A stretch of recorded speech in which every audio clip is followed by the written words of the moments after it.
네, 저는 일반 대학에서 종교학과를 전공하고 또 장로신학대학에서 신학 그리고 플로리다 신학교에서 교회법을 전공하고 강원대학교에서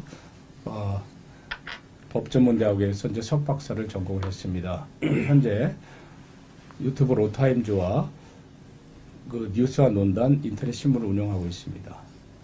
네, 이상입니다. 네, 제가 우리 그 목사님께서 네. 여러 가지 교계 중요한 이슈화된 사건들 네. 또 그 이면에서 중요한 일들을 많이 하셨더라고요. 네. 특별히 저기 명성교회 사건에 대해서 이 교회 세습 방지법이 교계 헌법 위반이냐 아니면 또 아니냐 또 이런 논리적 근거를 제시해서 우리가 이제 대중적으로 그냥 받아들이는 일반적으로 생각하는 것과 또 이 교회법에 따른 교회 헌법 특히나 장로 그 PCA 교단의 헌법과 이런 부분도 잘 정리해 주셔서 된 것 같은데 하여튼 그 계기도 한번 그 저도 처음 알게 돼서 깜짝 놀랐습니다. 네.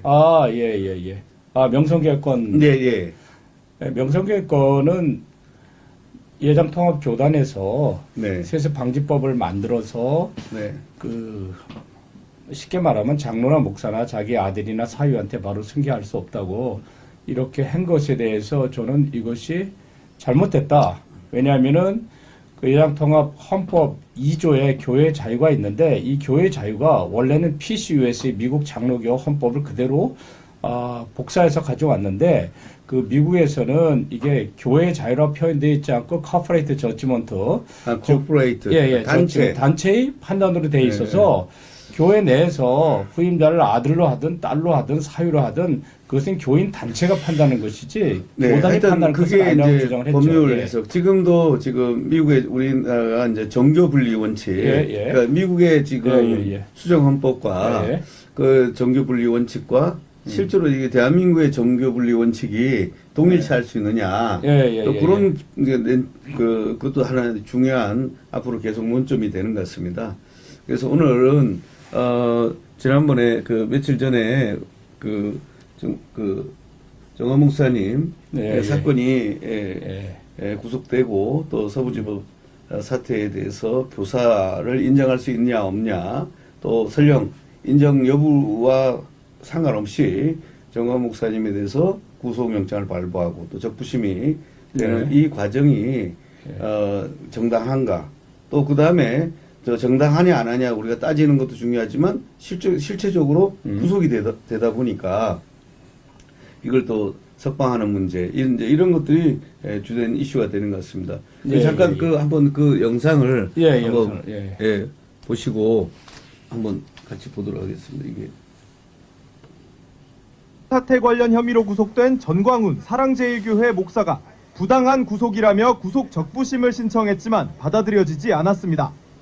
서울 서부지법 형사합의 11부는 특수 건조물 침입 교사 등 혐의로 구속된 전광훈 씨에 대해 구속 적부심사를 열어 신문한 뒤 전 목사의 청구를 기각했습니다. 재판부는 구속영장이 적법하게 발부됐고 구속 상태에서 수사를 계속할 필요성이 있다고 판단한 것으로 알려졌습니다. 앞서 전 씨는 13일 구속영장이 발부된 뒤 곧바로 구속 적부심사를 청구했습니다. 영장심사 이틀 전 집회에선 이번에 감방 가면 대통령 돼서 돌아오겠다며 호언했는데 막상 구속되자 곧바로 구속 적부심사를 청구했던 겁니다. 전 씨는 지난해 1월 19일 새벽 윤석열 전 대통령 구속 직후 지지자들이 서부지법에 난입해 집기를 부수고 경찰을 폭행하도록 조장한 혐의를 받고 있고 법원은 전 씨에 대해 증거를 인멸하고 도망할 염려가 있다며 구속영장을 발부했습니다. 지금 이번 사태를 보시면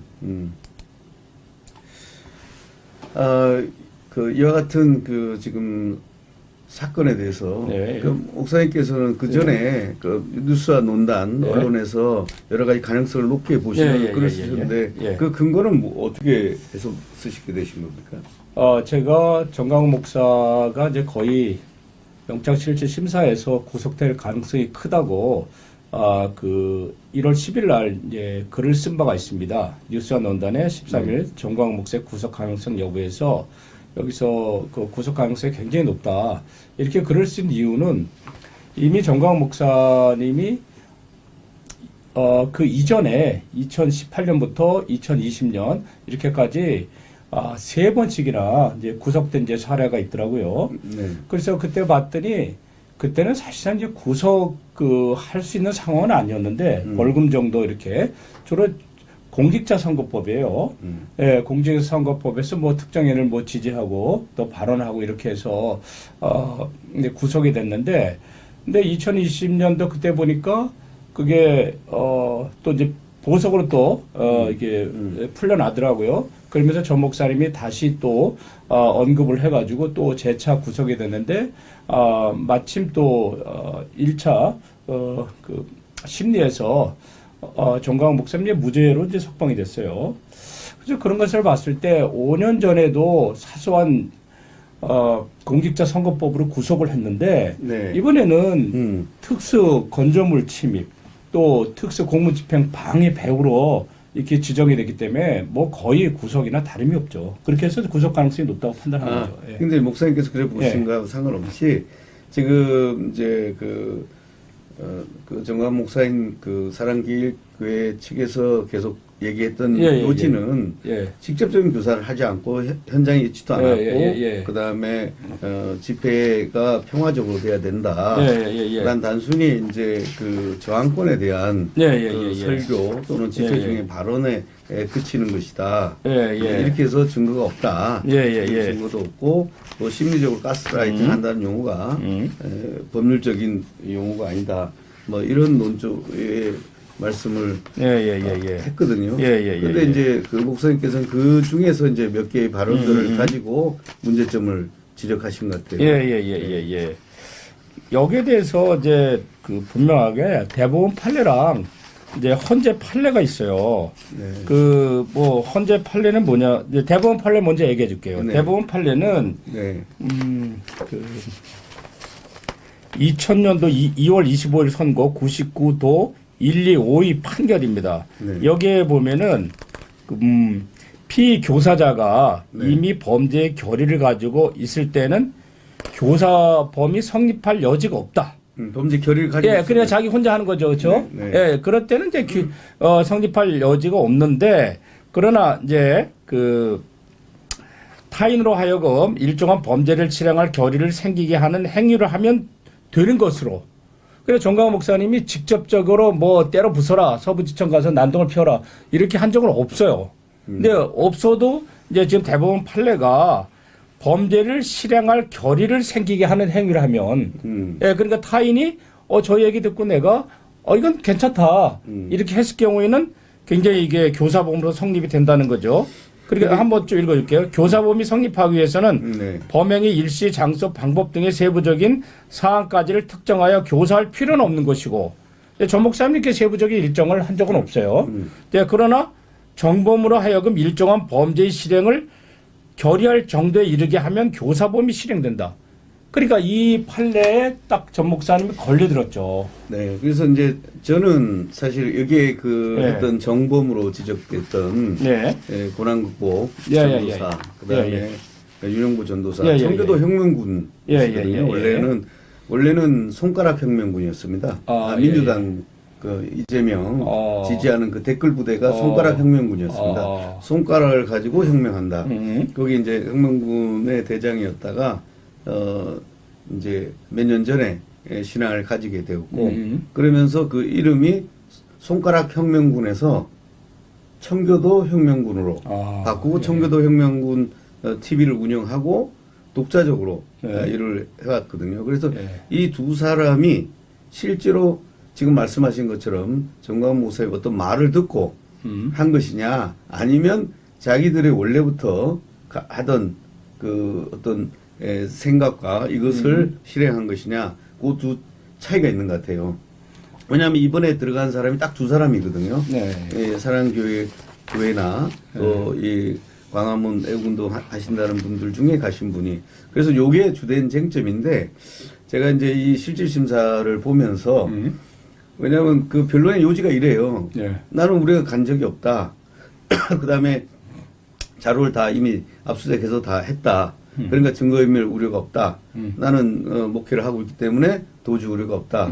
그러니까 영장실질심사 시간이 한 2시간밖에 안 됐어요. 왜냐하면 변론의 요지가 뭐겠어요? 한 적이 없다. 근데 제가 보기에는 실제적으로 지금 그 부분 하나 중요한 쟁점이지만 대법원 그 판례에서 정범이 자기가 할 먼저 의리를 갖고 있었고 영향을 못 미쳤으면 하지 못했다는 그 판례를 정확하게 해야 됐던 게 아닌가. 이제 그 부분이 이제 제가 보기에는 많이 누락이 된 게 아닌가. 네.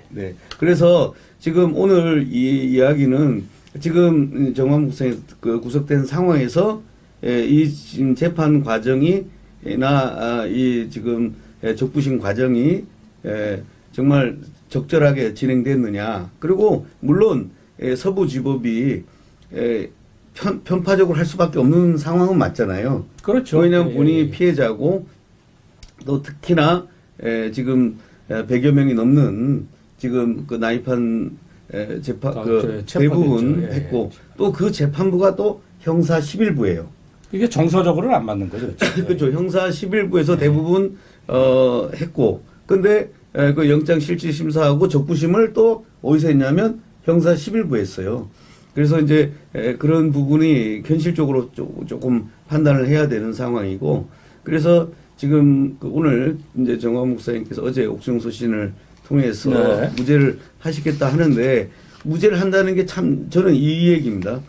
나는 하지 않았다는 주장만 갖고는 안 되고 아까 말한 것처럼 실체적으로 갔을 때 이 두 사람 청계도 혁명군 윤영보 전도사 고난국복 전도사 이영성 이 두 사람의 캐릭터와 그분의 그간의 성향 그다음에 이제 특임이라고 하는 용어가 뭘 얘기했고 어떻게 했는가 그러니까 그런 부분에 대해서 조금 그 변론이 돼야 되지 않을까 그런 생각을 갖습니다. 그리고 이제 거기 뉴스를 보면은 정광훈 목사님이 야 이제 우리가 국민 저항권이다 공덕동으로 이동하자 헌법 위에 국민 저항권이 있어서 공덕동으로 이동하자.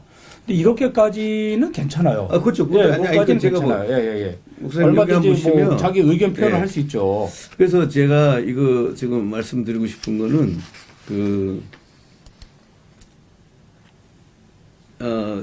이 사건에서 지금 여기서 보면 두 가지를 했어요. 그러니까 이제 증거인멸과 도주 우려 이렇게 했고, 그 이제 핵심이 이런 거거든요. 신앙심을 내어서 심리적 지배를 했다. 이제 요게 이제 교사의 근거를 삼았는데 이게 맞냐 안 맞냐를 조금 더 실체적으로 해야 되고, 특임 전사 2명과 141명이 했잖아요. 그리고 지금 너무 빈약하잖아요. 자유마을과 해외 도주 가능성, 출금지가 된 상황이기 때문에 이제 이렇게 자유마을 추상적이죠, 그렇죠? 추상적이죠. 그다음에 이제 교회가 PC가 교체된 거는 사실 증거인멸에 어떤 이제 저게 이제 그 조금 왜냐하면 조심스러운 상황이거든요. 핸드폰이라든가 이런 부분을 할 때 되게 이제 요게 객관적 어떤 증거를 그러니까 어쨌든 증거 인멸할 수 있는 인멸이라고 볼 수 있는 행위를 좀 한 게 이게 좀 문제인 것 같아요. 굳이 뭐 PC를 바꿀 이유가 없었는데 그러니까 오해가 소지가 있는 오해 소지가 충분히 있는 거죠. 그러니까 지금 보시면 어제 그 윤석열 대통령 저 공수처 수사권 관련해서 사실은 수사권이 있냐 없냐는 이제 재판부마다 성향이 다를 것 같아요. 그러나 그 법원에서 어쨌든 체포영장이 발부됐잖아요. 그걸 가서 지금 말고 법원 앞에 가서 저기 수사기관에 가서 수사권이 없다라고 하고 진술 거부하고 오면 됐었어요.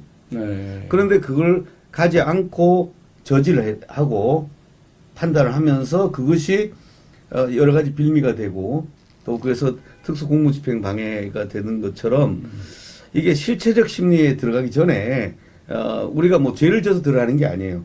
그러니까 오라 그럴 때 나는 무죄라고 생각하지만 고소를 당하거나 그랬을 때 오라 그럴 때 안 왔을 때 이게 이제 괘씸죄죠. 아니 괘씸죄가 그게 체포영장 사유가 돼요. 그러니까 죄가 커서 되는 게 아니고 그래서 그런 것처럼 이게 이제 그런 부분에 대해서 조금 더 신중하게 해서 위험성이 있었거든요. 계속 조사가 되고 있었던 상황이기 때문에 그래서 그렇고요. 그다음에 여기 한번 보시면 제가 이거 지금 적부심을 아까 제가 문제 제일 지적하고 싶은 게 이거예요. 지금 이제 영장 발부 단계도 지금 저희가 한번 따져봐야 될 거고, 적부심이라는 거는 사실 중대한 사정 변경이 없으면 수사기한 열흘 동안, 딱 열흘 동안에 석방을 해달라는 뜻이에요. 그러니까 이제 그때 적부심을 신청하는데 적부심은 대체적으로 천에 한 건도 거의 안 돼요. 그렇죠. 구속영장 실질 심사에서 구속을 했는데 그렇죠. 바로 적부심 했을 경우 네. 그러면 판사 자체가 또 잘못 판단했다 이걸 보여주는 건데 근데 이제 이게 쉽진 않은 그러니까 구속영장을 같은 재판부에서 이거 적법하지 않다라고 하기 참 어려운 상황이에요. 실질적으로. 그러니까, 아니, 자기가 모순이 되는 그리고 또 거니까. 특별히 이게 어디냐면 형사 11부예요. 같은 죄. 이 형사 11부가 누구를 했냐면 그 서부지법 했던 청년들을 재판했던 재판부예요. 근데 이 재판부가 적부심을 하는데 있어서 이게 보시면 이게 그전에도 보니까 이게 지금 폭동의 변호인들을 했는데 이 전체가 퇴정을 했더라고요. 퇴정을 하면서 11부에 퇴정을 하고 그 다음에 관할 이전 신청을 했어요. 그게 뭐냐면 서부지법이 아니라 서울중앙으로 해달라 이렇게 했었거든요. 근데 그때 했던 게 형사 11부입니다. 그러니까 같은 11부가 됐는데 이제 거기서도 막 일리가 있는 이야기인데 뭐냐면 이 재판기일이 일주에 2, 3회로 잡혀 있어요.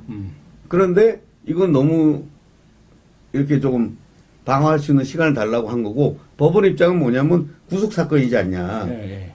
그러니까 석 달이 지났고 빨리 해야 된다. 그래서 기일 잡았다고 해서 이제 이거 가지고 쟁점이 된 거예요. 그러니까 메인 사건보다 저거 갖고 지금 다툼이 컸고 그 다음에 뭐냐면 예단에 있다라고 했었던데 근데 이제 안타깝게도 이번에 그 적부심에 저 두 분들이 들어가셨더라고요. 근데 이게 뭐냐면 이 주범의 변호인들이라고 하는 사람이 교사로 어쨌든 정광 목사님은 교사로 됐잖아요. 그럼 주범과 교사범이 동일한 변호인이 되면 조금 이게 모양이 안 맞잖아요. 그렇죠. 연관성이 없다라고 지금. 다 동일한 사건이니까. 그러니까 그렇게 그래서 이게 좀 갈등이 있었다는 부분이 이것도 저는 이제 개인적으로는 전체를 봤을 때 조금 그 적부심은 좀 신중하게. 지혜롭지 못했다. 지혜롭지 못했고. 왜냐하면 여기가 서부지법이 같은 재판부에서는 하기 어렵고 적어도 수사가 어느 정도 조금 하고 나서 기소된 후에 보석으로 가는 것이 맞지 않았나. 근데 그리고 또 바로 병구속을 하신다 그러는데 20년 때도 제가 그 사건 때도 똑같은 상황이었거든요. 그 당시에도 병구속을 신청했고 저는 일반 보석을 해갖고 두 보석이 충돌됐습니다. 거기서는 뭐 급사 위험성이 있다 그랬고 저는 그런 식으로 해서는 안 된다. 쟁점이 되는 부분을 얘기해서 수사를 다 했기 때문에 그리고 법리적으로 여러 사건에 대해서 사정 변경이 일어났다라고 해서 이제 그 허선아 이제 판사 재판부에 그렇게 했고 그래서 그때도 했는데 이번에도 그런 식으로 하시는 것 같아서 되는 것 같고요. 가장 그 다음에 제일 큰 쟁점이 지금 교계에서 성명서를 발표했어요. 선생님 이게 뭐냐면 이 종교 자유에 대한 것들을 어제 발표를 하셨는데 이게 종교 자유에 대한 그 이 종교 분리 원칙을 아주 강조하거든요. 근데 이제 미국의 종교 분리의 원칙과 지금 그런 기독교 국가고 기독교 이권적인 관점인데 이 지금 우리나라의 그 헌법상의 종교 분리 원칙이 바로 이걸 적용할 수 있느냐? 이제 그거는 어떻게 생각하세요? 어쨌든 이제 미국은 이제 처음부터 개신교가 토대가 돼서 그 형성된 나라고 이제 우리나라 같은 경우 뭐 알겠지만 이제 불교라든가 유교라든가 여러 가지 그런 이제 다문화 다종교 속에서 이렇게 태동되기 때문에 기독교 국가라고 보기는 어렵거든요. 그래서 특히 이제 미국에서 종교 분리 원칙 이런 거 했을 때는 우리나라랑 관점이 다른 게 그 미국에 있다 보면은 노골적으로 뉴욕 타임즈라든가 워싱턴 타임즈 우리는 부시를 지지한다. 우리는 트럼프를 지지한다. 이게 노골적으로 표명을 해요. 그리고 차에도 그 번호판에다가 예를 들면 전에 제가 플로리다 있을 때 보면 이제 우리는 부시를 지지한다. 이거 붙이고 다녀요. 근데 우리나라 같은 경우 이게 전부 다 선거법에 다 걸려요. 우리나라 같은 경우. 그러니까 서로 좀 문화가 다른 거예요. 우리가. 그러니까 이제 이것도 지금 이게 그 당시에도 그렇습니다. 20년도도 예. 그때 황교안 대표를 중심으로 하자. 예. 사실 그 판결로 먼저 구속이 되셨거든요. 예. 근데 이제 나중에 무죄가 날 때는 어떻게 됐냐면 그 판례가 바뀝니다. 네. 그러니까 후보가 특정되지 않을 때는 그 자유로운 표현의 자유를 인정해야 된다. 이렇게 됐던 것처럼 이게 지금 바로 현행법에 있는 것들을 막 무시하고 할 수 있느냐. 그러니까 우리는 이제 법이 있고 네. 정교분리 원칙이니까 진짜 우리나라 같은 경우는 이제 보면은 그렇죠. 미국 같은 경우 이제 직접적 이제 이렇게 발언도 하고 개입도 하고 이렇게 하는데 우리나라는 아예 그 박정희 대통령 시절부터 종교는 가입하지 말아라.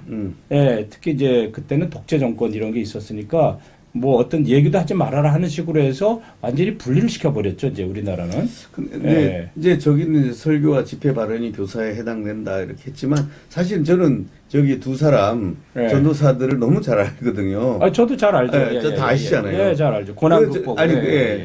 이 정광 목사님이 그 두 사람들한테 개인적 친분 관계를 갖거나 지시를 하거나 이런 관계를 전혀 안 하는 건 저는 잘 알고 있거든요. 아니 전혀 그분들이 정광 목사님 말대로 서로 이제 그 전 목사님을 만날 수 있는 위치에 있질 않아요. 그분들이. 그렇죠. 예. 거의 그 여기도 보면 그래서 이제 그 영상을 그러니까 전 목사님이 이제 그 후에 잘 모른다고 하게 된 경위가 그 아느냐 모르냐 이런 게 중요한 게 아니라 실제로 그렇게 친밀하게 대화를 하면서 하는 그런 관계는 아니거든요. 그런 관계는 아닌데, 근데 문제가 이제 걔 그 뭐 윤영보나 이영석 그 두 사람만의 문제가 아니라 여기 보면은 이제 그 이렇게 언론에 나온 거 보면은 이들이 뭐라고 하면서 거기를 두드려 부수냐면은 이래 야 국민 정황권이야 밀어 야 판사 나와 부서 그러니까 전 목사님이 얘기한 국민 정황권의 실현을 전 목사님 물론 시키지 않았어도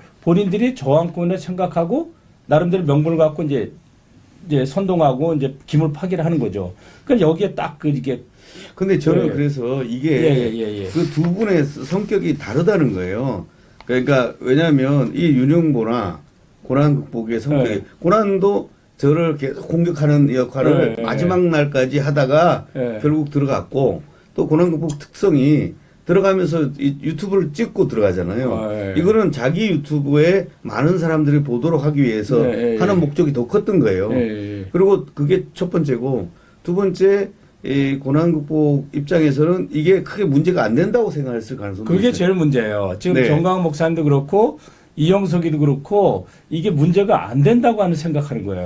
그러니까 지금 가장 큰 문제가 지금 물론 그 우리가 헌법에 있는 그 저항권이라는 개념이 있죠. 그다음에 저항권이라는 게 헌법과 상관없이 우리가 천부 인권으로서 하는 것은 맞지만 과연 이것이 헌법이 완전히 형화돼서 바로 폭동이 아니고서는 그 저항권이나 물리적 폭력 외에는 다른 대안이 없는 경우인가 이거에 대한 해석이 좀 차이가 있는 것 같아요. 지금 김학성 교수님도 옆에서 계속 법리적 자문을 하면서 헌법에 저항권이 있다 계속. 그건 맞죠.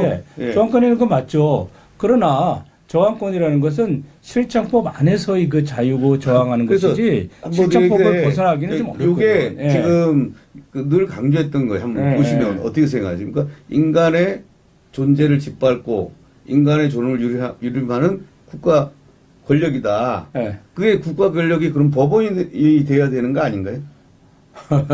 그렇죠. 그러니까 언제 어디서든지 누구에든지 부정돼야 되기 때문에 언제든지 어디서든지 누구든지 이게 지금 설명이 이거에 의하면 서부지법에 하는 그 자체가 저항권 행사라는 거 아니에요? 그렇죠. 아니, 지금 저항권이라는 게 우리는 알다시피 그 4.19 사건이라든가 5.18 사건이 있었잖아요. 4.19 사건은 어쨌든 이승만 정부가 당시에 그 김주열을 이제 그 싸워서 이제 죽이죠. 잠깐 여기서 이게 몇 분한테 제가 이거 현실적으로 전 목사님이 나오기 위해서는 이 방향성을 지금 그냥 이거 저항권만 법리적으로 하는 거는 했잖아요. 지금은 그런 게 아니고 여기서 오해를 하는데 전 목사님 까기 한 것이 아니고요. 전 목사님이 실제로 몰랐다는 것들을 제가 그 팩트를 말씀드리는 거예요. 맞습니다. 팩트를 말씀드리는 거고 왜냐하면 실제로 하지 않았는데 오해를 사게 된 거예요. 마치 그 보디발의 아내 성추행을 하는 것이 아님에도 불구하고 흔적이 옷을 벗고 도망가는 그 두 개의 장면을 가지고 성추행을 했다라고 해서 그래야 참외밭에서 신발끈을 맨 셈이 된 그러니까 거죠. 그것 때문에 하는 거기 때문에 이것을 잘 알고 있어야 된다는 거예요. 제가 이게 안타까운 거는 너무나 이제 실제적인 상황을 설명을 못하고 단순히 우리는 저항권의 행사다. 나는 한 적이 없다라고 하는 변론을 했잖아요. 지금까지. 그 경찰 조사 과정에서 했었고 검찰 쪽에도 했었고 법원에도 그렇게 했는데 발부가 됐다는 것은 플러스 뭔가를 또 방어를 해야 된다는 뜻입니다. 그렇죠. 그래서 이걸 여기서 여기 이찬함이나 이런 분들은 까는 게 아니고요. 전 목사님이 석방이 되기 위해서는 제가 오늘 이 얘기를 하는 것은 이 윤영보와 이 둘의 특성을 이영석에 대한 정확한 그 집중을 해야 된다는 거예요. 그게 변론의 방향에 들어가야지만. 일단 이제 이들이 제일 탄원서보다도 이제 진술서에 뭐라고 했는지 오해를 하지 마시고요. 전 목사님을 도와드리고 전 목사님은 실제로 이들을 잘 모르세요. 개인적으로는. 그러니까 멀리서 보고 유튜브를 각자가 열심히 하는 분이었던 거거든요. 쉽게 말하면 전 목사님은 자기 의견 표현을 했는데 이것이 그 전 목사님을 알지 못하는 사람들이 이 의견 표현을 현실적으로 갖고 갔단 말이에요. 자, 그러니까 그래서 엮여버린 거라고. 이 저항법이 헌법에 있는 특히나 이제 김학성 교수님 입장에서 저게 있는 거고 헌법에 저건 틀린 얘기는 아니에요. 국가의 그러니까 존엄을 유린하는 국가 권력에서 부정대하고 이건 천부인권에 해당되긴 돼요. 아니 그 광주 5.18에서도 국가가 민족을 죽이니까 그런데 저것을 저항한 거죠. 당연히 할 수 있는 저걸 했다고 해서 바로 연결되는 게 아니라 저걸 해석하는 사람이 잘못 해석하고 바로 그렇죠. 저항권에 대한 잘못 해석이 문제가 됐다는 거예요. 제가 저항권에 한번 해석을 할게요. 이제 헌법재판소 97년도 9월 25일 97 헌가 44예요. 여기서 헌재에서 저항권을 뭐라고 하냐면은 저항권은 국가 권력에 의하여 헌법의 기본 원리에 대한 중대한 침해가 행하여지고 국가 권력이 침해됩니다. 그 침해가 헌법의 존재 자체를 부인하는 것으로 다른 합법적인 구제 수단으로는 목적을 달성할 수 없을 때 국민이 자기의 권리 자유를 지키기 위하여 실력으로 저항하는 권리다. 그렇죠. 그러면 그 서부지법 그 영장 전담 판사가 윤석열 대통령에 대해서 영장을 발부한 행위가 달리 그 다른 수단이 없느냐 이게요. 거기에 불복 수단이 있잖아요. 그렇잖아요. 그렇잖아요. 절차가 있는데 그거 없이 물리적으로 하니까 바로 여기서 해석이 일어나는 거예요. 자, 이게 헌법에 있는 얘기고 이것도 틀린 얘기 아니에요. 그렇지만 이들이 받아들이고 행동할 때 청년들은 법률 전문가가 아니잖아요. 그렇다면 이들의 위험성에 대해서 좀 더 인지하고 내가 꼭 그렇게 하지 않았더라도 그들이 그럴 가능성이 있다면 좀 더 우리가 말하면 길을 더 지켜야 된다. 우리가 아이들한테 더 설명해 주듯이 법적으로는 문외한이잖아요. 잘 모르고 또 이론적인 법과 실제 법은 전혀 적용이 다르거든요. 그래서 이 부분을 정확히 해야지만이 제가 오늘 방송하는 요지를 제가 큰 틀에서 먼저 말씀드리면 황교안 목사님과 박사님과 제가 얘기하는 것은 우리가 추상적이고 이론적으로 해서 저항권이 맞다. 우리가 한 거 억울하다. 교계 성명서를 발표한다고 해서 석방이 되지 않더라는 거예요. 제가 말씀은. 그러니까 이게 사실의 문제는 사실관계로 접근해야 되는데 이게 같이 판단의 문제로 접근하면 이게 안 되거든요. 지금 정광훈 목사님의 구속 여부도 마찬가지예요. 이게 정광훈 목사님이 이분이 뭐 저도 뭐 잘 알지만은 폭력을 조장하거나 선동하거나 그런 분은 아니에요. 이미 그때 문재인 정권 때 2019년에 6월달 했을 때도 순국 결사자가 있었어요. 그래서 순국 결사대 이제 들어가라 막 했을 때 그때 정광훈 목사님 무죄가 나왔거든요. 그것도. 직접 뭐 순국 결사자랑 관련이 없고 그들이 뭐 폭력한 게 그들을 자발적으로 했거든요. 근데 이번 같은 경우 조금 달라요. 그때랑. 이번은 본인이 저항권을 얘기를 했고 또 일부 사람들이 저항권에다가 두드려 붙습니까? 조금?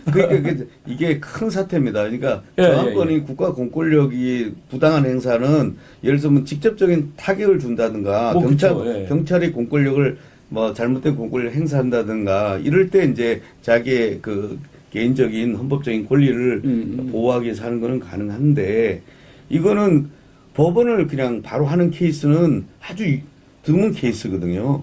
그러니까 이제 그래서 법원이 그러니까 그 우리의 인간의 존엄을 유린하는 그 증거가 있어야 돼 이제 법원이.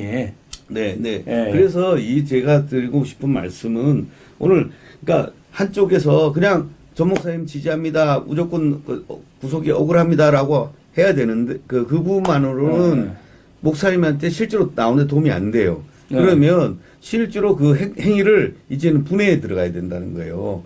그래서 제가 이거 보시면 이게 이 헌법 결정이잖아요. 국가 권력에서 기본 원리가 침해가 있고 그 침해가 헌법의 존재 자체를 부인하고 다른 목적 수단이 없을 때 한다 이렇게 돼 있잖아요. 세 단계. 국가가 이제 침해해야 그러면 되는데 법원이 해야 되잖아요. 근데 이제 여기 전 목사님 측의 입장은 보면은 국회가 입법 권리를 갖고 우리를 침해하고 있고 사회법정은 사법의 권리를 갖고 침해하고 있다고 보죠. 지금 제가 어제 혼돈하고 있다고 생각되는 게 지금은 1년 전이에요. 대선 전이에요. 대선 전 아닌가요? 대선 후죠. 아니, 그러니까 후죠. 그러니까 대선은 아직 안 됐고 탄핵 이후니까.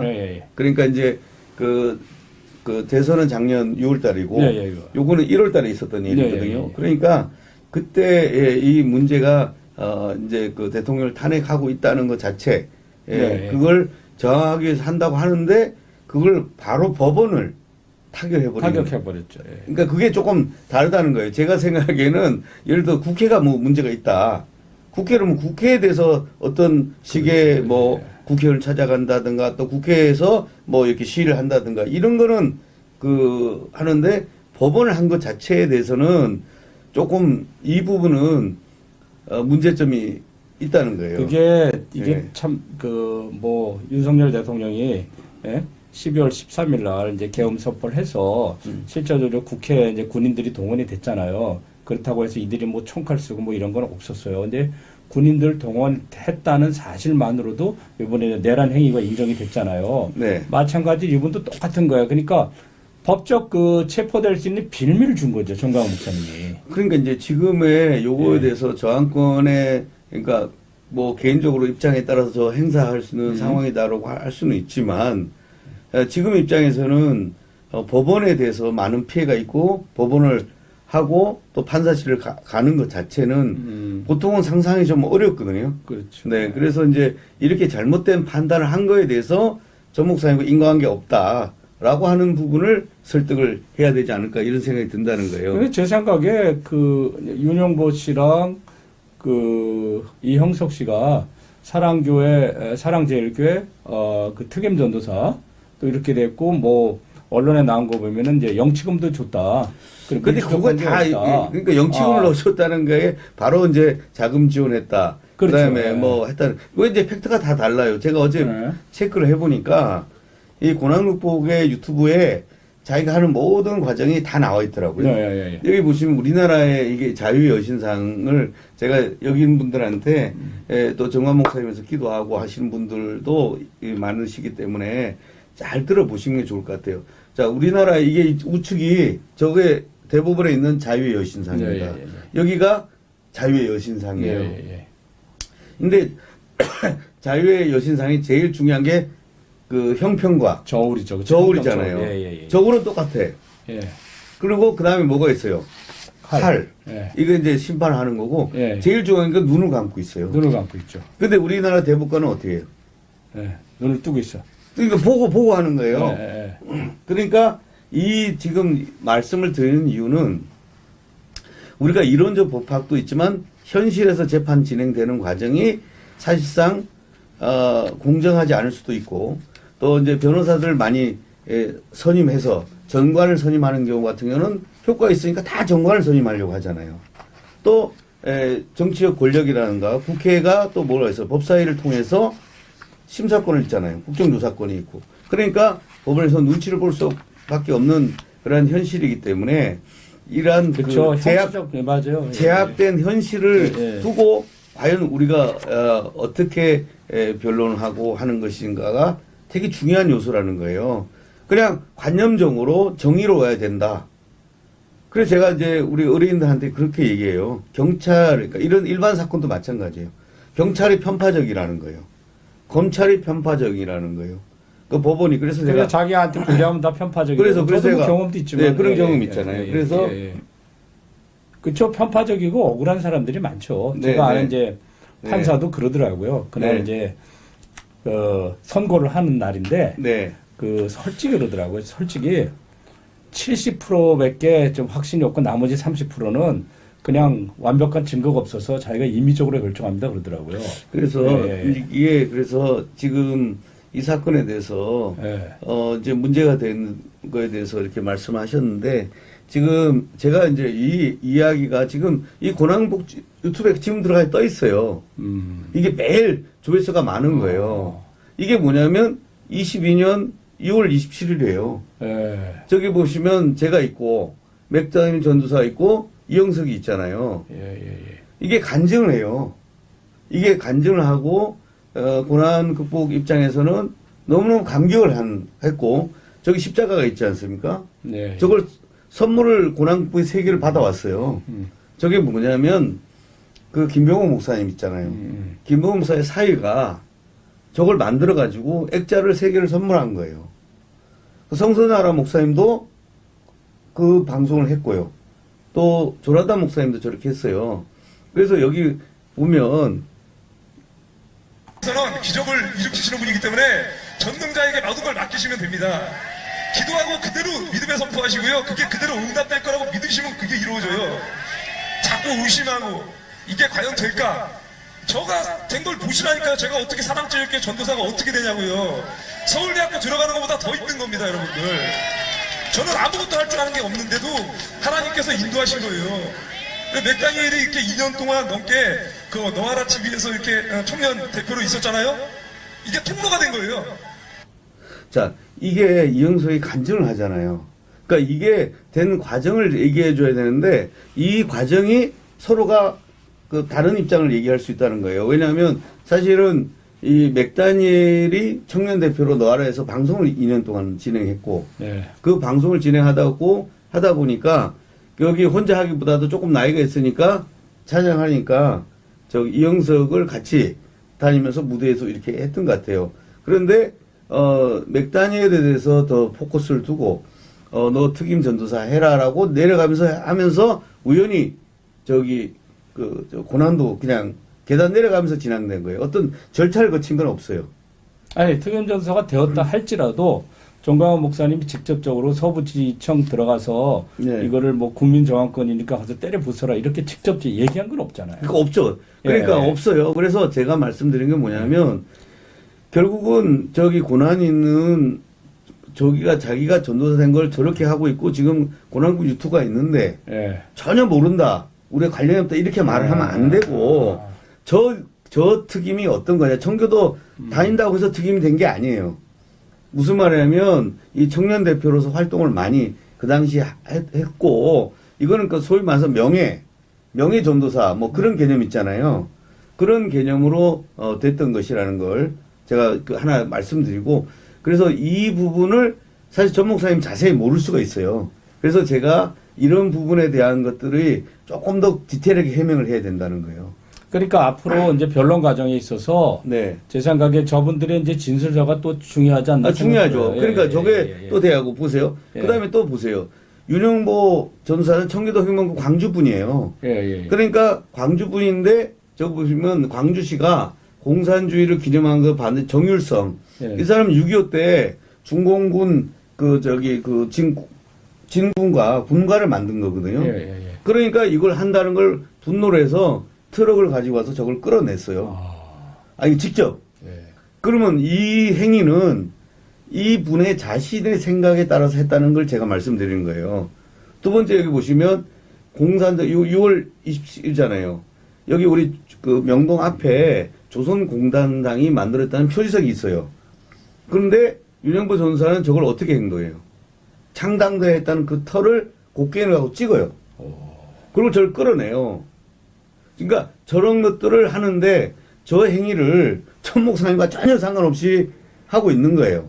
그럼요. 전 목사님. 네. 그래서 제가 말씀드리고 싶은 거는 오늘 여기 분들한테 윤영보나 이런 관계를 적극적으로 해명해 줘야지만이 이게 좀 끊어지는 거지. 아니 그러니까 사실관계를 분명히 하라는 그러니까 거예요. 팩트에 그러니까. 대한 예, 사실관계가 좀 예, 정리가 예. 돼야 될 것 같아요. 그래서 그 윤영보 전도사는 누구 말 잘 안 들으세요. 진짜로 내가 그 같이 봐서 알지만 성격이 이렇게 아무도 안 할 때 무릎 꿇고 기도하고.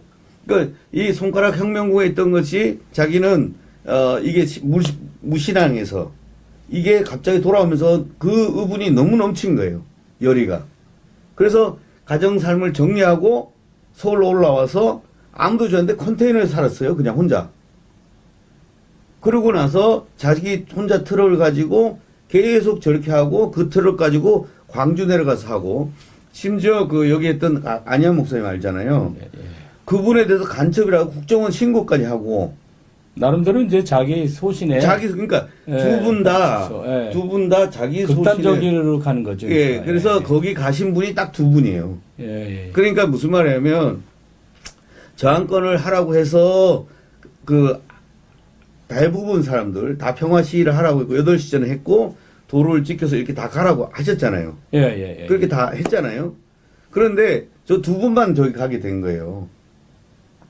그렇다면 이제 예를 들어서 가스라이팅이 되려면 저 두 분 외에 사람들도 조금 있어야 되는데 아니 근데 그게 가스라이팅 됐다고 경찰이나 검찰이나 법원이 판단한 것 자체가 이 두 사람 외에 다른 사람들이 국민 저항권이다 하고 예? 말을 한 사람 부순단 말이에요. 근데 이제 그 그러니까, 사람들은 예. 이제 제가 말한 건 첫째 예에서 누가 그 말을 강의를 들었다고 해서 때려 부순 사람은 극히 드물다는 거예요. 예. 그다음에 그러니까 이게 너무 혼재돼 있다는 거예요. 저 두 분의 전도사는 신앙적으로 가스라이팅 했다는 거예요. 이게 제 1번입니다.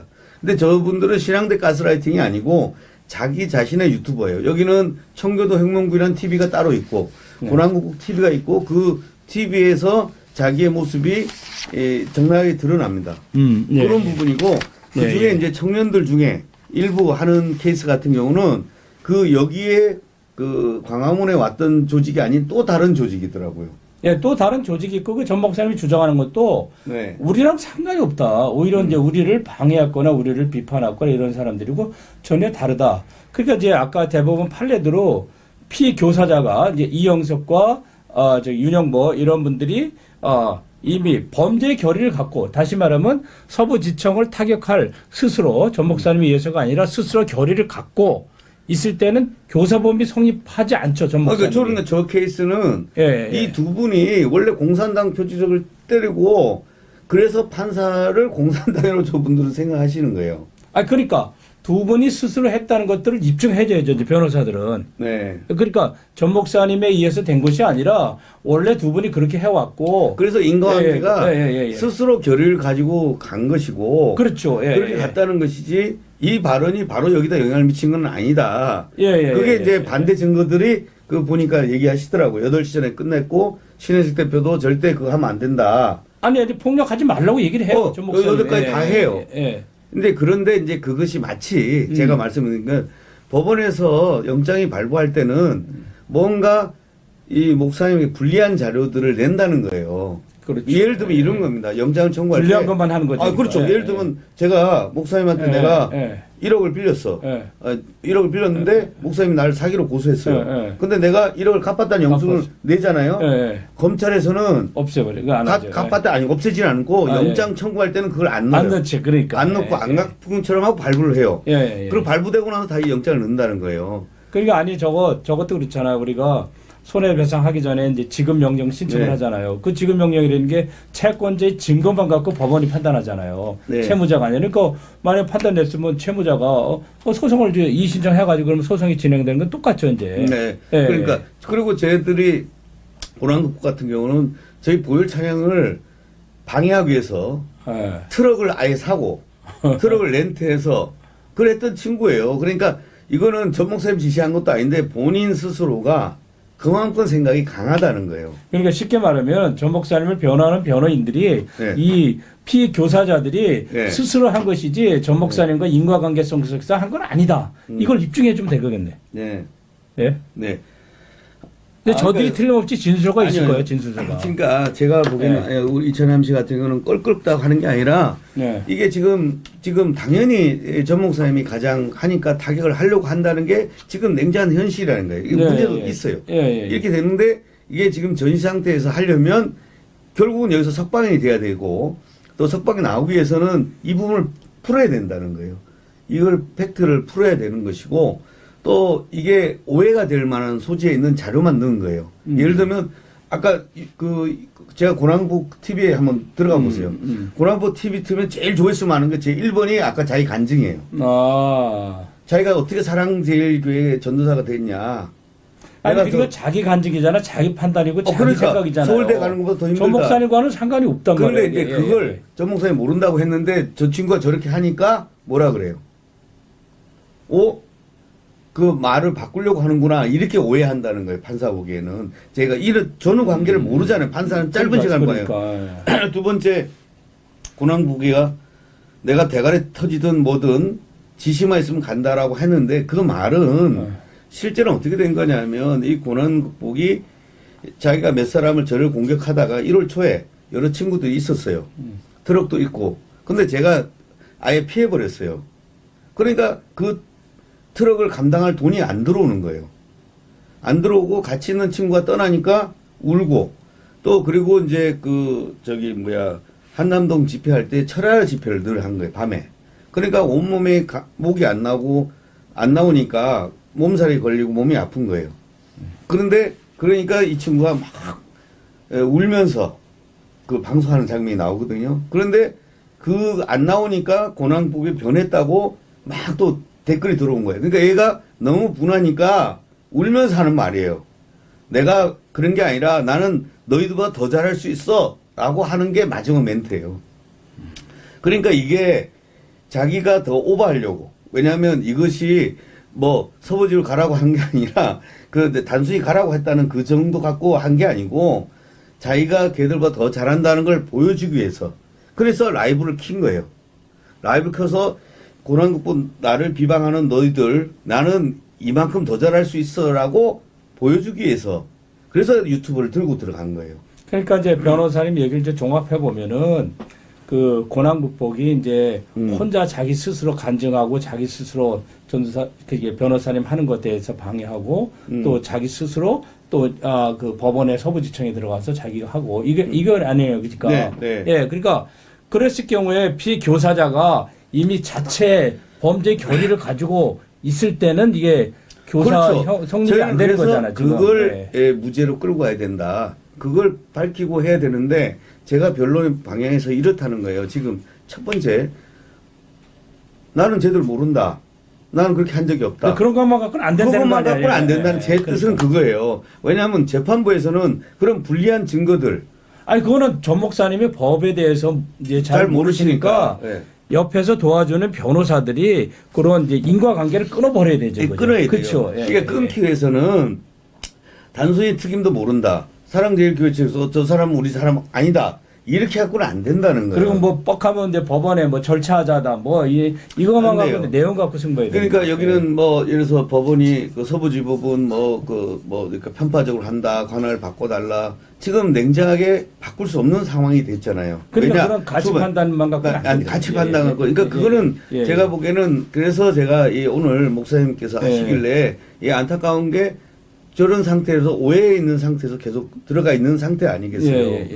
그런데 지금 전 목사님 입장에서 당연히 적부심 날 무죄인데 왜 내가 들어와야 돼? 내가 저항권 없는 얘기도 아니고 헌법에 있는 얘기 했는데 이렇게 생각하는 거 아니겠어요? 이번에 제 생각에도 변호사들이 조금 이렇게 신중하지 못한 것 같은 게 구속영장 실질심사 구속된 지 얼마 안 됐는데 며칠 안 됐는데 바로 구속 적부시 신청하는 자체가 언유절하죠. 그걸 뭐 똑같은 동일한 이제 판사각을 해주겠냐고. 그러니까 그래서 팩트를 조금 하고 그다음에 이제 사실은 이게 목사님이 이제 발언을 뭐 기자회견 여러 번 했잖아요. 마지막 할 때는 변호인들이 많이 와 있었잖아요. 그러니까. 그 변호인들이 쟁점에 대는 걸 앞에 나서서 설명해 줘야 되는데 그러면 기자들이 아무렇게 쓰지 못하잖아요. 쉽게 말하면 이념적 발언이나 정치적 발언을 하지 말고 네. 그 변호사들이 법리적 발언을 해서 그 네. 언론을 이제 나가게끔 하고 설득을 시켜야 네, 되거든요. 네. 제가 그래서- 엊그제 진용식 목사 건 정광훈 목사 그 소송 네, 때문에 네. 이제 그 정광훈 목사 그 대리인으로서 이제 구조화 변호사님이 나왔는데 그래서 얘기해 봤더니 지금 전 목사님이 구속됐지만은 몸이 굉장히 그 안 좋은 상태예요. 그러니까 혼자 일어서기도 어려운 상황이라고 하더라고요. 전 목사님이. 그 정도로 안 좋죠. 예, 그 차라리 그럴 경우 구속 적부심을 바로 신청하지 말고 조금 시간이 지나서 조사는- 정보석으로 하든가 뭐 그렇죠. 해서. 왜냐하면 예. 조사를 대충 하고 거부하실 예. 거는 거부하고 예. 빨리 기소가 돼서 병보석으로 차라리, 아니, 예, 일반 차라리. 보석을 하거나 예. 이렇게 예. 하는 게 좋지 않을까 생각되고 이제 저는 이런 거예요. 우리가 이제 법원을 어쨌든 좋으나 싫으나 법원을 설득하는 수밖에 없어요. 아니 그러니까 칼자루 잡은 게 판사인데 그러니까- 뭐 법원 설득해주면 어떡하겠어. 그러니까 법원을 판사를 계속 비방하면 판사도 인간이잖아요. 아니 그 지난번에 이하상 변호사님 그 판사한테 그 뭐야 비판하다가 욕하고 비판하다가 감치 그 15일인가 됐었잖아요. 그러니까 그게 네. 이제 법원에서 알고 있는 거고 특히나 이제 물론 지금 이하상 변호사님 입장에서는 이게 그 애국 운동으로 의거로 보고 있어요. 그 청년들의 물론 시간이 지나서 역사적 평가는 달라질 수 있을 그렇죠, 거라고. 그렇죠. 그건 예. 나중에 달라질 수 있는데 문제는 지금 현재 이 위기를 어떻게 타결하고 어떻게 나와야 할 것이냐의 관점을 맞아요. 쉽게 말하면 칼자루 잡고 있는 판사를 움직일 수 있는 논리가 필요한 거죠. 그렇죠. 지금. 그 논리가 예, 필요하다는 예, 거예요. 예, 예. 그러니까 그거에 대해서 겉으로 그 보면 기사도 그렇고 예. 아마 목사님께서 예. 그 MBC나 JTBC 예. 기사를 보면 예. 불리한 것만 딱딱 따가지고 그러니까. 그것만 쭉 나열해서 예. 이것을 방송을 해주고 예. 또 그 방송을 또 경찰이 또 만들어서 그걸 제출하고 예. 그럼 이미 선입관을 가지고 있고 안 좋은 측면만 듣는 거 아니에요. 예, 예. 그러니까 이제 사실은 전 목사님이 억울한 걸 2박 3일, 3박 4일 같이 있으면서 계속 대화를 들으면 아 이분이 왜 이런지를 이해할 수 있어요. 그러니까. 그런데 재판은 그렇게 안 한다는 거예요. 짧은 시간에 해야 되고 그러다 보니까 결국은 임팩트 있게 이걸 변론하고 제일 큰 게 이제 저 두 사람들이 제일 연결고리가 됩니다. 그러니까 윤영보와 그 고난극복. 그 다음에 제가 보기엔 신혜식 대표가 200만 원을 준 게 있어요. 네. 예. 근데 그거는 저를 방해하려고 트럭을 얘는 모집을 했어요. 왜냐하면 처음에 제가 저를 방해할 때 돈이 좀 들어왔어요. 조회수가. 그러다가 제가 아예 피해버리니까 조회수가 또 안 나와. 그 트럭은 샀어. 트럭을 렌트를 했다고요. 월 단위로. 그러니까 그 놀고 있는 트럭을 어디다 썼냐면 한동훈 대표의 그 집회 할 때 하고 그때 200만 원을 준 거 있어요. 그러니 이건 진짜 차량 대여비인데 요게 돈 나간 그 행위만 딱 보면 마치 신혜식과 조직 태계를 통해서 신의 한수를 통해서 자금을 내려보낸 이런 형태가 되는 거죠. 되는 거죠. 그러니까 알리바이가 딱 그냥. 이게 아우가 생성되는 그러니까 무슨 거니까. 말이냐면 이게 요셉처럼 완전히 악선을 못하게 이 말이 왁구가 이렇게 프레임이 걸려 있기 때문에 이 부분을 잘 준비해야 된다는 거예요. 제가 그래서 지금 사람들이 전 목사님이 오늘 이제 많은 분들이 이제 옥중서신도 봤어요. 목사님 무죄라고 생각하시는 거 하고 또 반드시 무죄로 나중에 하실 거라고 하시는데 그걸 하기 위해서는 프로세스가 필요하다는 거예요. 그렇죠. 예. 이미 들어가셔서 부속이 발부된 이에서는 석방대에서 이와 같은 절차가 필요하고 그런데 이게 무조건 저항권으로 해서 저항권은 모든 걸 하기 때문에 이 국가를 바로 뒤집을 수 있다. 이 논리만 갖고는 안 된다는 거예요. 그러니까 더 많은 다수의 사람들이 틀렸다고 해야 되는데 지금은 그렇지 않은 상태잖아요. 지금. 제가 그 친한 친구 중에 그 빛과 진리교의 김명진 목사라고 있는데 네, 네. 김명진 목사가 그 강요 방조죄로 해서 지금 2년 징역을 받았는데 네, 네. 그 김명진 목사가 직접적으로 자기가 강요하거나 뭐 방조한 행위가 없어요. 네. 단지 설교할 때 네. 그 이제 뭐 그 어떤 사람이 이제 사우나탕에서 이제 이게 훈련을 받다가 리더자 훈련 받다가 사우나탕에서 굉장히 뒤었어. 네. 또 화상을 입었어요. 네. 근데 이게 설교할 때 이거 참 이게 잘못했다. 예를 들면 너무 심했다. 이렇게 하지 않고 오히려 그건 거룩한 순교가 될 수 있습니다. 이렇게 해버렸어요. 그러니까 이게 강요방조죄에서 2년을 선고를 받았어요.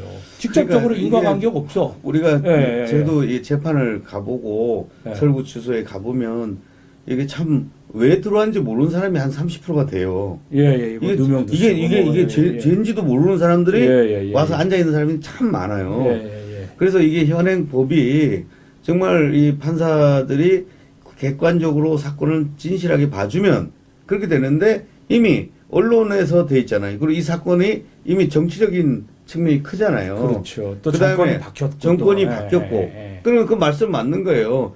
그 지금 우파 정권, 예를 들어서 윤석열 대통령 시절에는 이런 거 갖고 구속을 안 하겠죠.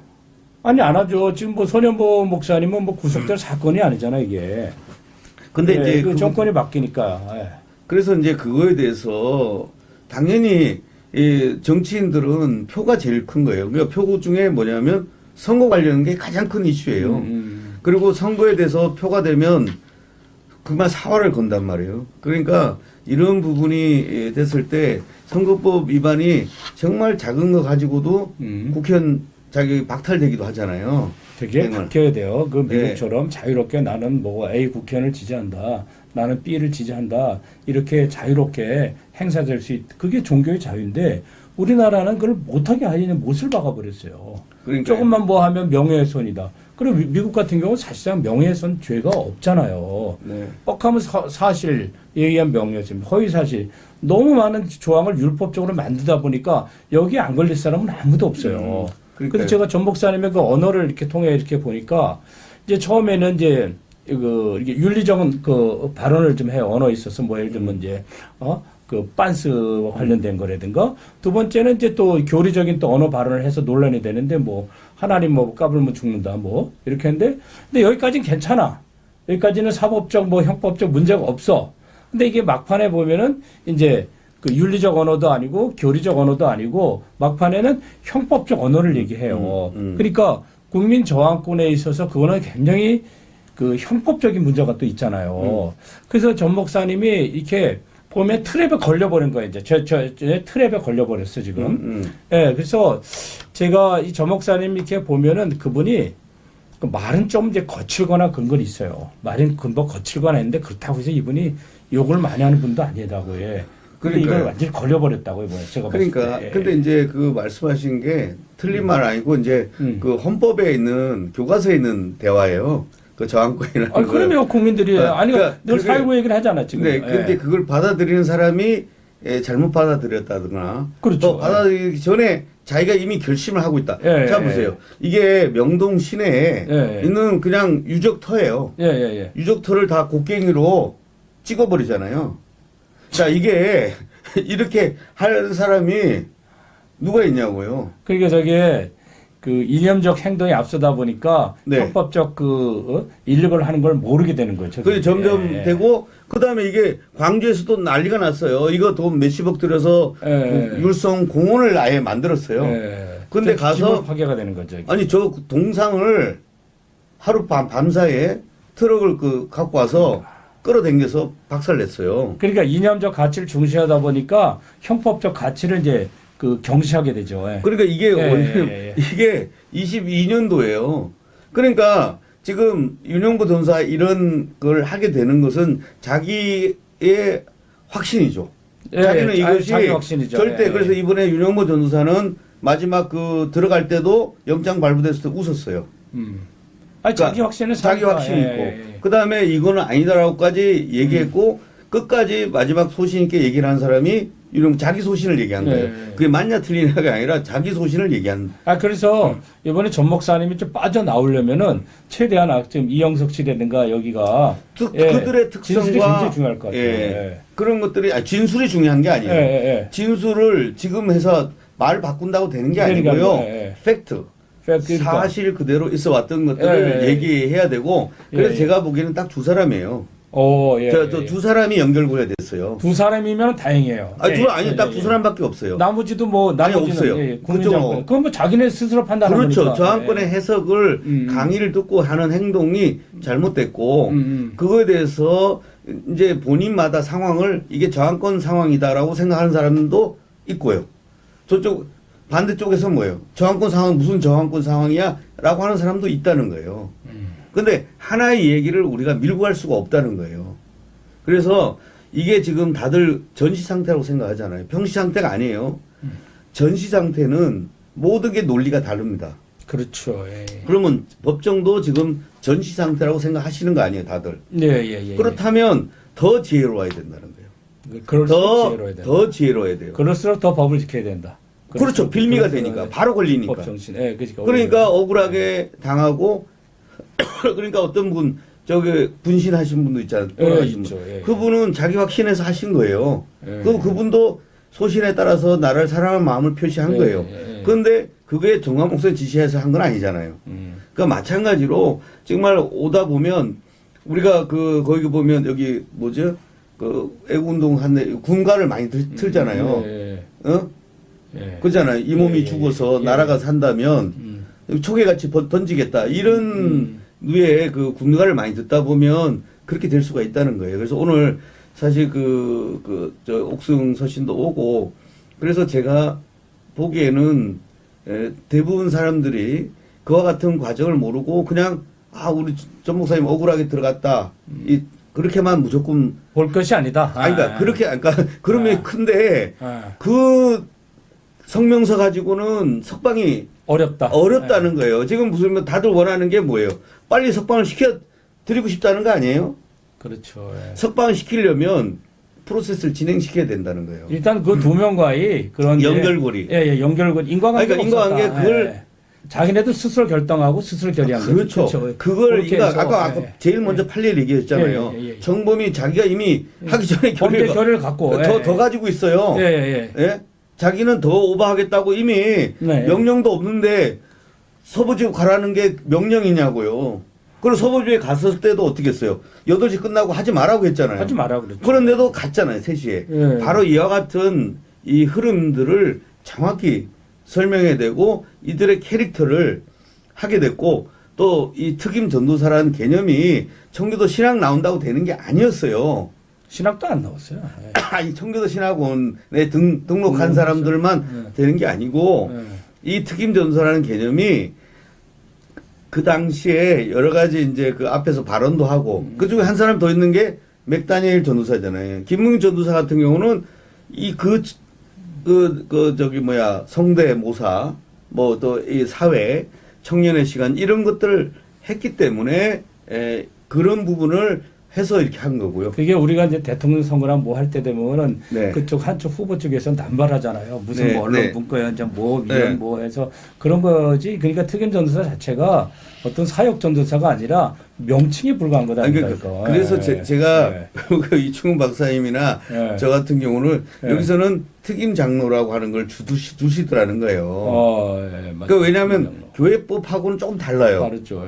교회법에는 정광훈 목사님 법이죠. 특임 전도사가. 그러니까 그분이 이게 그냥 특임이라고 해주는 거지. 그러니까 일 열심히 하고 격려죠 뭐. 그렇죠. 명예 박사학위가 무슨 그렇죠. 박사학위 갖고 뭘 교수가 될 수는 없잖아요. 그렇죠.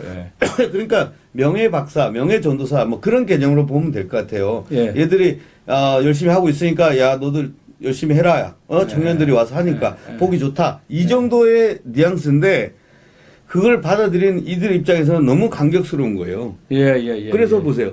이게 자기로서는 이 친구가 고등학교 나와서 나이트클럽에서 뭐 이렇게 하고 어렵게 살았어요.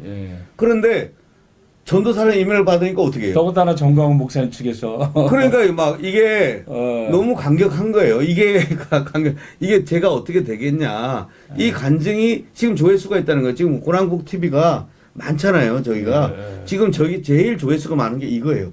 그렇기 때문에 그걸 저희들이 이 영상이 있기 때문에 저희도 같은 날 했고 저는 저걸 상관없이 그냥 저걸 하나를 그냥 애국 변호사로 저걸 만들어줬고 저건 특임 전도사라고 3개를 만들었어요. 그러니까 이걸 이제 시간이 됐으니까 이제 요약을 하자고요. 그러니까 변호사님께서 정광훈 목사가 빠져나올 수 있는 길, 지금 이제 특수 공무집행방해, 특수 건조물 침입 이렇게 해야 되는데 방법이 좀 뭐라고 간단히. 그러니까요. 첫째는 지금 저항권 행사를 했고 나는 비폭력을 하지 않았다. 나는 저들을 잘 모른다. 쟤들이 지금 한 거다. 이렇게 해가지고는 안 되고. 변론이 안 된다는. 안 그래서 되고, 실질 심사도 1시간 반밖에 못 해. 왜냐면 나 모른다는 거 외에는 할 게 없다. 뭐 변론할 게 없잖아. 뭐 예를 들어서 판사가 물었을 거예요.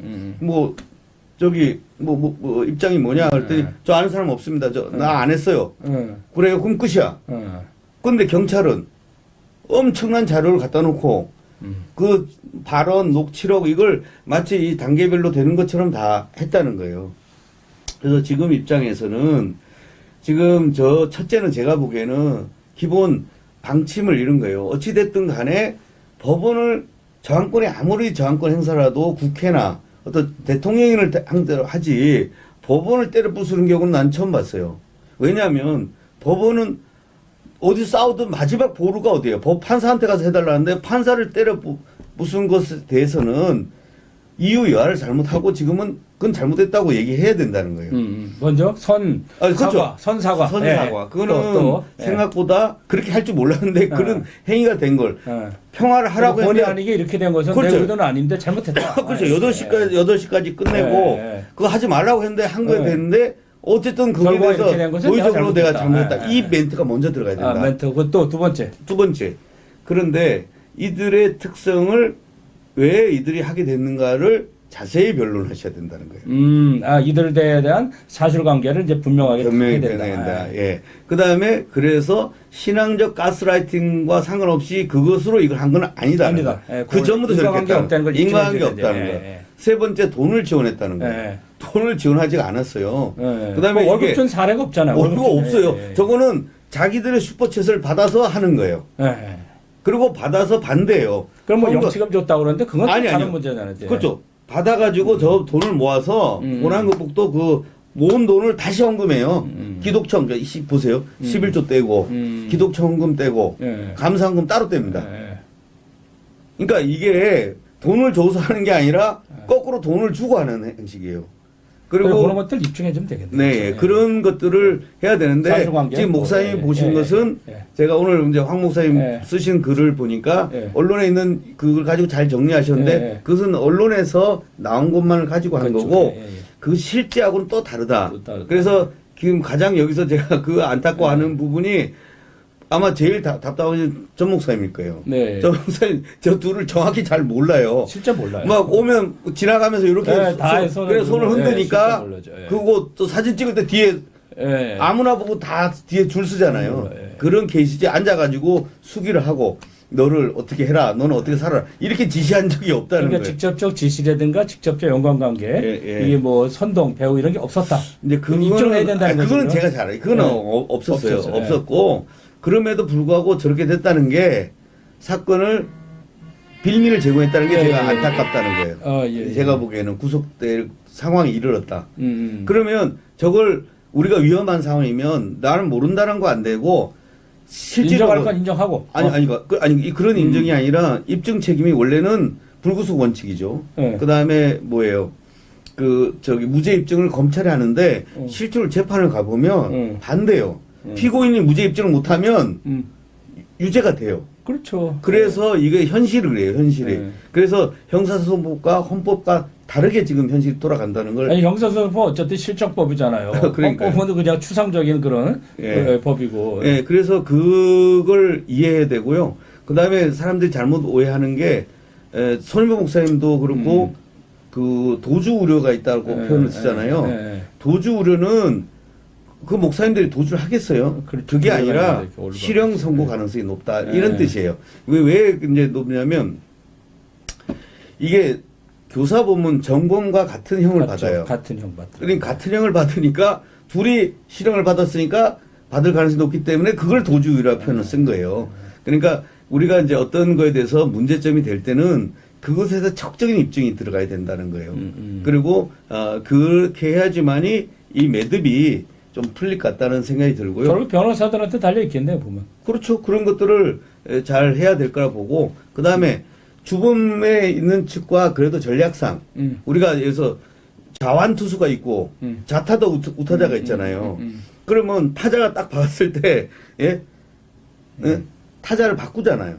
또는 투수를 바꾸기도 하잖아요. 그런데 제가 보기에는 이게 그러니까 정범들의 변호인이 교사분까지 같이 하면 모양이 어떻게 돼요? 안 좋을 수 있다, 충분히. 그렇죠. 그러니까 그것까지 쉽게 말하면 다른 변호사를 쓰니까 낫다 이거죠, 그러니까. 그렇죠. 지금은 아. 형식적으로라도 그렇게 하면 안 된다는 거예요. 근데 어쨌든 이제 이걸 혹시 뭐 전 목사님 측이 볼지 모르겠지만은 그거 지혜롭지 않다 생각이 드네요. 그렇죠. 변호사를 딴 사람 그러니까. 그러니까 옛날에 제가 20년대 때 내 고영일 변호사가 보세요. 그때 정광 목사님과 고영일 변호사가 둘이 공범으로 돼 있었어요. 예. 근데 변호인이 누구냐면 고영일이에요. 그러면 또 범죄면서 또 변호인만. 그렇죠. 그다음에 그때도 적부심을 제가 처음 만났을 때 적부심을 누가 넣냐? 고영일 변호사가. 아니 공범인 변호사가 적부심을 넣었다니까요. 그것도 그게 모양이 안 맞다는 거예요. 아니 이게 비상식적이죠. 안 맞거든. 아니 그런 일이 있을 수가 없죠. 변호사가 없는 경우도 변호사가 너무 많아.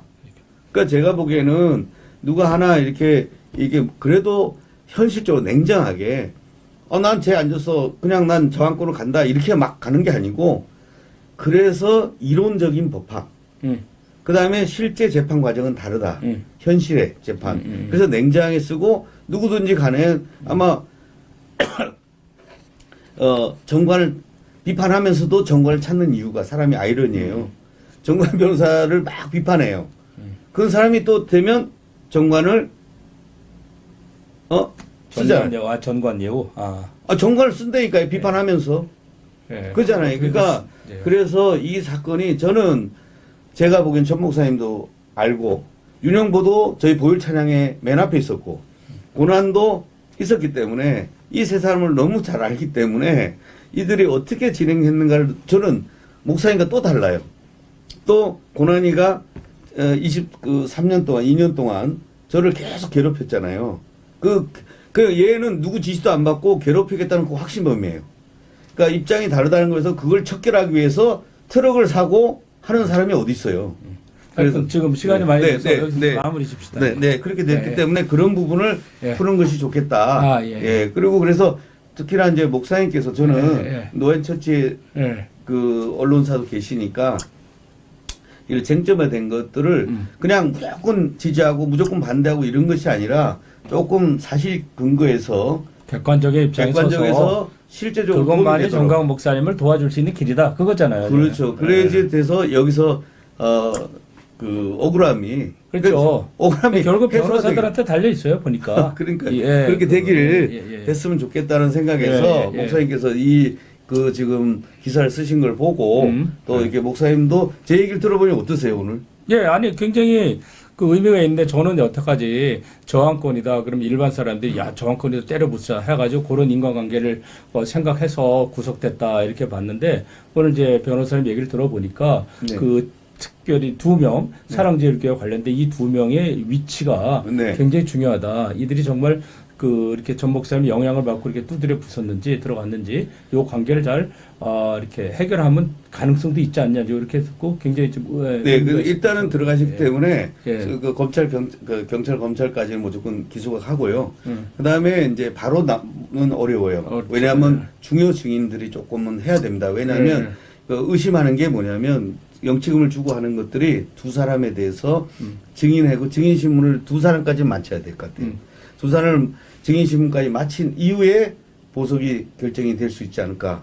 제 생각에 그렇게 보고 있습니다. 하여튼 전 목사님이 몸도 아프고 하니까 잘 좀 석방 빨리 될 수 있도록 했으면 좋겠습니다. 그래서 하여튼 목사님께서 이렇게 자료를 정리하신 걸 제가 조금 정리 드린 거고 다음번에는 뭐 어떤 것들을 우리 이제 손현보 목사님 건에 대해서 한번 손현보 목사님 한번 또 법리적 분석을 한번 해볼 수 있도록 해보죠.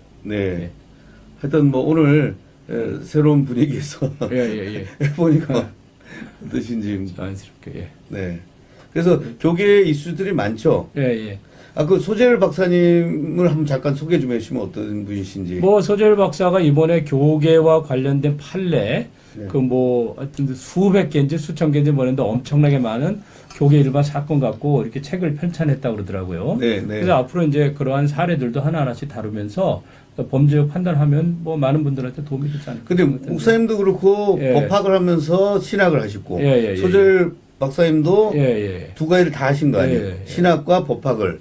그러니까 그런 관점에서 봐야지 교회법이라는 테두리가 있고 실정법 테두리가 이게 또 어떤 때는 상충되는 게 많잖아요. 그렇죠. 실제 그렇죠. 적용되는 예, 과정에서. 앞으로도 재밌게 그걸 좀 네. 할수 있을 것 같아요. 예, 오늘 여기까지. 예. 네. 네, 감사합니다. 오늘 감사합니다. 이걸로 마치도록 하겠습니다. 예. 감사합니다. 감사합니다. 됐어. 되게 자연스럽게 하는 게 좋네. 네. 예.